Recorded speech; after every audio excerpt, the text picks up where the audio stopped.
What a fascinating way to end the week. A federal grand jury in Washington on Friday approved the first charges in the investigation led by special counsel Robert Mueller, reported CNN. It is unclear what the charges are, and against whom they've been filed. We'll know Monday or Tuesday, when the defendant turns himself in. Meanwhile, speculation abounds as to the accused's identity, because patiently waiting for revealed facts is not a virtue among political commentators.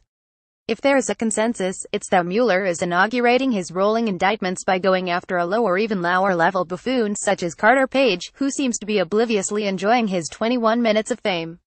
My money, however, is on Paul Manafort, whose perfect coif and facade of innocence have been mussed for months. His home was dramatically raided by the FBI and his money laundering has been systematically uncovered. As The Economist puts it in defense of my impatient speculation, one rule to follow is that good prosecutors don't do bullshit cases. That means avoiding weak cases, but also small ones against minor figures that do not provide accountability when great wrongs are alleged. But of course my speculation is worth precisely what it's costing you to read it. Nearly as fascinating as Mueller's opening gambit against the astonishingly corrupt Donald Trump is the latter's propaganda machine's pathetically resolute efforts to obfuscate Boy Scout Bob's divine judgment, if not wrath.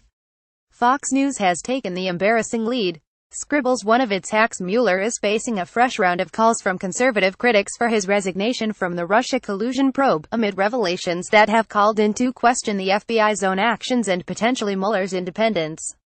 This week's bombshell that a controversial anti-Trump dossier was funded by the Democratic National Committee and Clinton campaign has Republicans asking to what extent the FBI used the politically connected material. Hill investigators also are looking into a Russian firm's uranium deal that was approved by the Obama administration in 2010. Here is Soviet-style agitprop that would have tested the editorial forbearance of Pravda.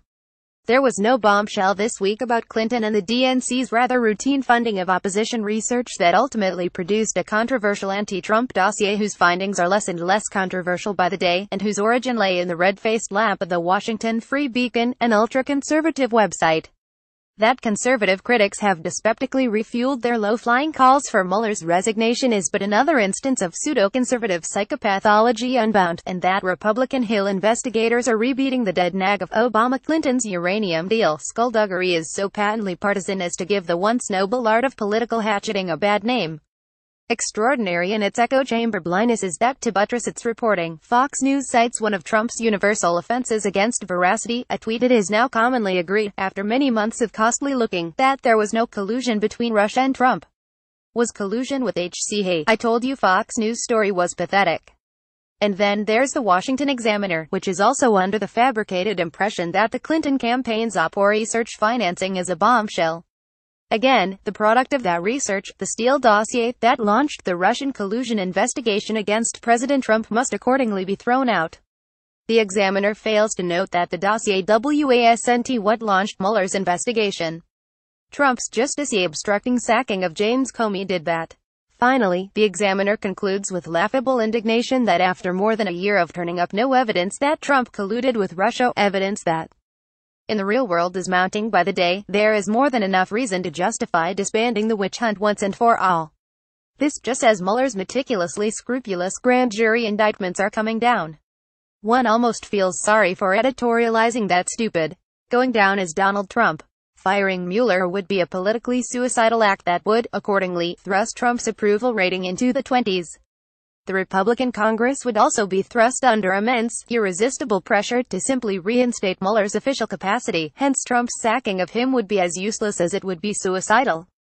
This Christmas the nation's sublime present will be an increasingly besieged Donald Trump, and to my previous speculation I'll add his resignation, sometime in 2018. With Mueller dogging and cornering him, there is no way out, notwithstanding the hysterical rubbish being tossed by his factually alternative propaganda machine.